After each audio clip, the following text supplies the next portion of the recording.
I'm working for Continental, and apart from the tires that you might know, we also do automotive parts that we deliver to our customers that are the car manufacturers. And this is the domain where our team here in Berlin is active. 2.5 years ago, I came here to Berlin and took over this nice team of AI researchers. And then we built up this team so that in the meantime, we are here researching on a lot of AI topics for our company. We are part of the central development, and we have the goal to transform our company to a so-called, we call it AI-empowered company. This AI-empowered company in our naming has two pillars. One is the AI-empowered employee.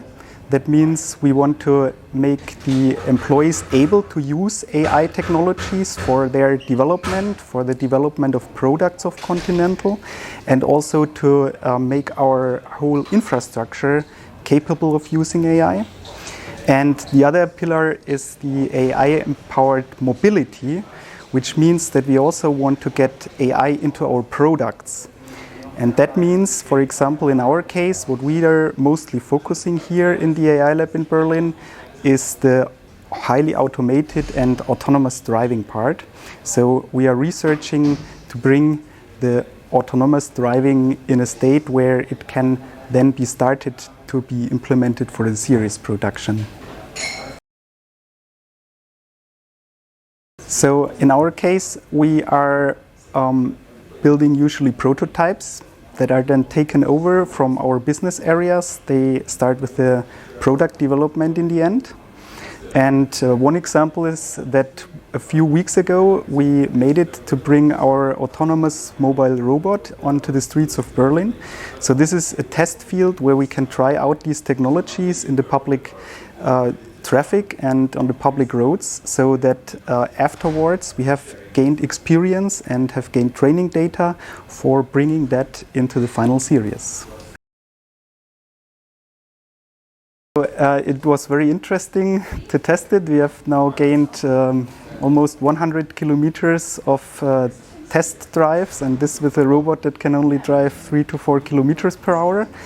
So we have on the one hand gained this experience with highly crowded traffic situations on the sidewalk, where people were walking around, where pedestrians were always stopping the robot, where pedestrians were playing with the robot, maybe putting a food in front of it, and then it needed to stop suddenly, because you might imagine that can also be a safety risk. And to cope with all of these situations was a huge learning effect.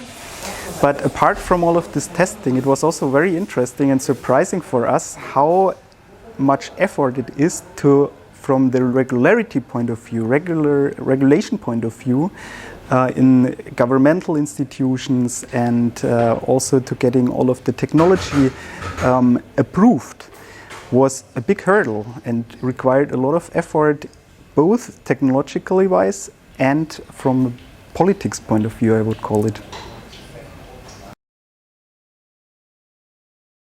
Planning, start early with the checks of all these regulations, and also start to make partnerships. Because without partnerships, you will have a hard life to do the same mistakes again that others already did. And in the future, I guess it will become a bit easier, especially in our domain, because things have been regulated up front, and then they saw that it does not work like that, and then responsibilities are shifted around a bit. So I am convinced that it will get easier in the future. But keeping all of that in mind, on the one hand the AI Act, on the other hand the data law, on the other hand also the specific regulations for the sectors like the automotive sectors, keep all of that in mind and talk early on to the stakeholders inside and outside your company, and get in everything together so that you can keep the bureaucratic point apart from the development team. Because not only it was in one of the centers of AI in Germany, and obviously it not only enables us to connect to all of these universities who are doing something in AI, but it also is a center in general in Europe. And that means we were very successful in attracting the best of the best talents here to bring them into our company. But also from the AI campus itself, it's a great facility. It's not like in other locations where everyone just rents an office. It's more like you have the community, you have the interaction, and you can, like on a scientific conference where the people are always going, interact with the people that are presenting stuff, that are presenting it on the events, and then forming afterwards a technology exchange between them, permanent exchange, because residence means you are here every day, right? Not allowed to talk about concrete examples, but I would say we have found a few interactions where I could bring something into the company where we are already talking about forming partnerships here. And on the other hand, our lab is mostly focused on the technology part. We are, in our case, not so much focused on the business part at all, but more on the technology itself. And there, obviously, your paper reading groups, for example, or the events I mentioned are very beneficial to come into touch and to talk to people who are researching on the same topics, who are faced with the same challenges.